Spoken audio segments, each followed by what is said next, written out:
हरे कृष्णा। कार्तिक का माह सभी महीनों में श्रेष्ठ है। इस महीने की अधिष्ठात्री देवी श्रीमती राधा रानी है।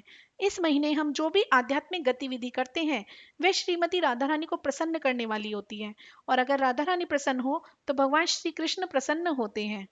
स्कंद पुराण के अनुसार जिस तरह युगों में सतयुग सबसे अच्छा है, जैसे शास्त्रों में वेद सर्वश्रेष्ठ है, नदियों में गंगा सर्वश्रेष्ठ है, ऐसे महीनों में कार्तिक का महीना भगवान श्री कृष्ण को सबसे अधिक प्रिय है। पद्म पुराण में भगवान श्री कृष्ण कहते हैं, सब पौधों में पवित्र तुलसी मुझे सबसे प्रिय है, सब महीनों में कार्तिक मुझे सबसे प्रिय है, सभी तीर्थों में मुझे द्वारका नगरी सबसे ज्यादा प्रिय है, और सभी दिनों में एकादशी मेरा सबसे प्रिय दिवस है। इस महीने को दामोदर मास के नाम से भी जाना जाता है। कार्तिक महात्म्य का 18वां अध्याय इस प्रकार है। राजा पृथु नारद जी से पूछने लगे, हे नारद जी, सब गोपियों में राधा जी ही श्री कृष्ण को अधिक प्रिय क्यों है, तथा कार्तिक मास में भगवान के साथ उनकी पूजा क्यों होती है? यह सब कथा विस्तार पूर्वक हमसे कहिए। तब नारद जी कहने लगे कि पहले मनवंतर में पांचाल देश में प्राचीन विही नाम का राजा था। उसने भगवान विष्णु का अति विशाल मंदिर बनवाया। वहां नित्य ही बड़े विधि विधान से भगवान का पूजन हुआ करता था। उसी गांव की अति सुंदर एक स्त्री प्रेम में विवल हो भगवान के सामने बड़ा मोहक नृत्य किया करती थी।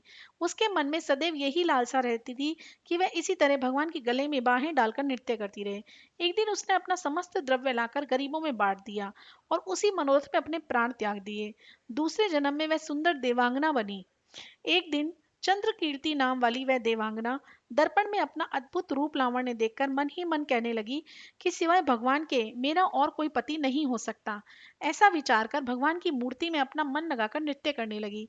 कुछ समय के पश्चात दैत्यों से दुखी होकर समस्त देवता ब्रह्मा जी की शरण में गए।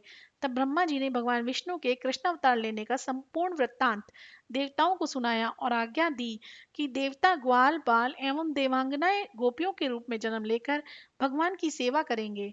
चंद्र कीर्ति जो देवांगना के रूप में थी, ब्रह्मा जी से प्रार्थना करके बोली कि उसका पूर्व जन्म जन्म का मनोरथ पूर्ण होने की आज्ञा दी जाए, जिससे मैं भगवान के साथ नृत्य कर सकूं। तब ब्रह्मा जी ने उनको वरदान दिया कि तुम नंद गांव में वृषभान गोप के घर में राधा का नाम से जन्म लेकर सब गोपियों से अधिक भगवान को प्रिय होगी और भगवान तुमको अपने प्राणों से भी अधिक प्रिय समझेंगे, तथा रासोत्सव में तुम उनके साथ नृत्य करोगी। इस प्रकार तुम्हारा पूर्व मनोरथ पूर्ण होगा। नारद जी कहते हैं, सो ब्रह्मा जी के वचनों को सत्य करने के लिए भगवान ने श्री कृष्ण अवतार में राधा जी के साथ रास उत्सव में नृत्य किया और उनको प्राणों से अधिक प्रिय समझा। इस प्रकार कार्तिक मातम्य का 18वां अध्याय समाप्त हुआ।